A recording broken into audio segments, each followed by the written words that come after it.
बिस्मिल्लाहिर्रहमानिर्रहीम। Exercise number 3.10 का part 4 करने जा रहे हैं।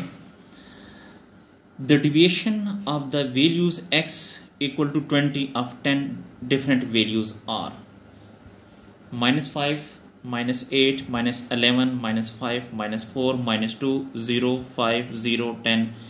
ये जो वैल्यूज़ दी गई हैं ये आपको d की वैल्यूज़ दी गई हैं जी। क्वेश्चन को दोबारा पढ़ते हैं।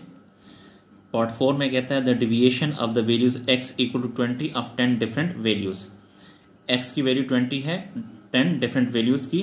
वो जो 10 डिफरेंट वैल्यूज़ हैं वो -5, -8, -11, -5, -4, -2, 0, 5, 0, 10। ये डिस्ट्रीब्यूशन आपको बताते चलूँ कि ये जो है ये आपको d दिया गया है, ठीक है।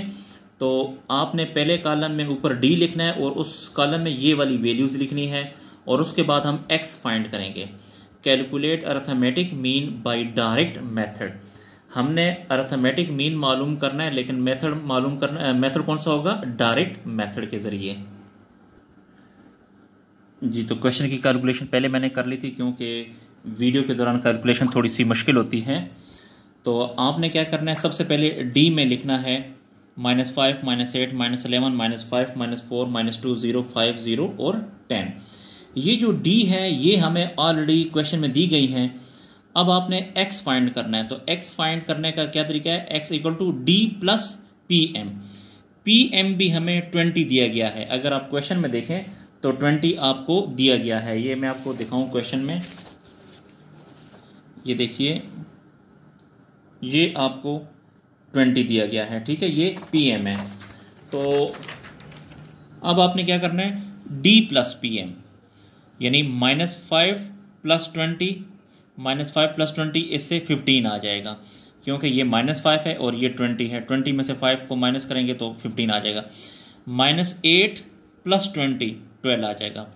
-11 प्लस 20 9 आ जाएगा। -5 प्लस 20 15 आ जाएगा।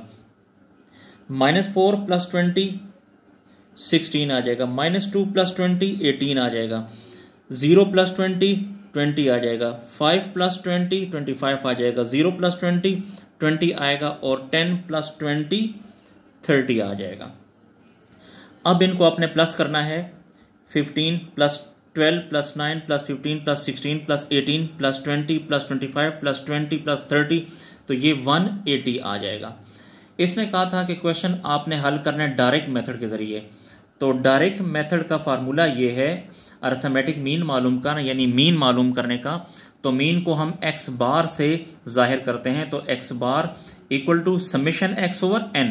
ये डायरेक्ट मेथड के जरिए ये फार्मूला होता है। तो समेशन x यानी x को प्लस किया, तो x को हमने प्लस किया तो इसको प्लस करने से 180 आया।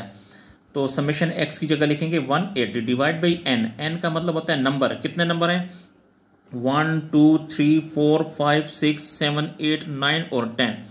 तो n की जगह 10 लिखेंगे। 180 को 10 पे डिवाइड करें तो 18 ये आपका आंसर आता है। तो क्वेश्चन को नोट कर लें।